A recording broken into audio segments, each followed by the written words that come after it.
Ted, welcome back. Always good to see you. It's hard to believe here we are. It is the middle of May, right, and lawmakers at the State House are winding down as they prepare to finish at the end of June for the General Assembly annual session.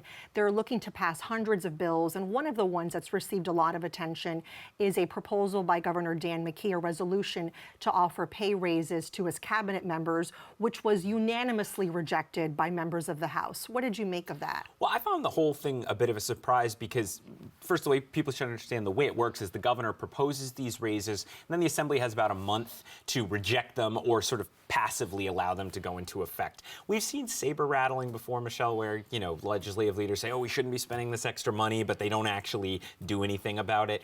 So for the House to actually take a vote to reject these and kick it over to the Senate and actually put that potentially out in play, I thought that was very interesting. Now, we should say, as we're taping this, we're expecting, frankly, within hours, the Senate leaders to decide, are they going to join in that and actually block the raises, or are they going to let them go through? So by the time this airs, I think we'll know how that came out. But it's very interesting. And the political context is important, which is that House Speaker Joe Shekarchi, who of course presides over the House, is widely being seen as someone who is considering a possible run for governor next year. Right, and of course, Michelle, if Shekarchi was here, he'd say, no, it's not about that. It's about the budget deficit. Sure, yeah. It's about my members don't want this. And I do think, of course, there's some truth to that. But as you say, you can't get away from the context that Shekarchi is at least toying with a run for governor himself next year, where he would need to either run against Dan McKee, though he says he wouldn't do that, or put distance between himself and McKee if McKee is no longer running at that point. So I think it's a way to put a little distance there. I don't think Shekarchi minds that, even if there are other motivations too. Yeah, another memorable moment over this past week were the hearings in the Senate over the proposed Assault Weapons Ban Act.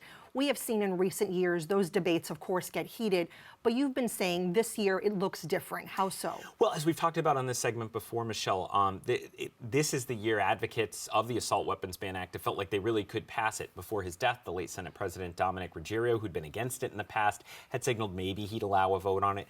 The new Senate President, Val Lawson, is a supporter of the bill. Now, that doesn't mean it's definitely going through, but I think that's why it's seen as such a live issue, because the Senate's positioning on this has changed a bit. But we really, again, still don't know where it's going to land. Will there be a compromise? Will it not actually happen? So I think that one's going to get a lot of attention in these final weeks. And what other bills are you tracking, Ted? Well, the budget bill, obviously, first and foremost, Michelle, the revenue numbers came back a little better, but spending is also up, and so unclear to me if that's going to be a wash or not. So how they put the spending bill together in the end.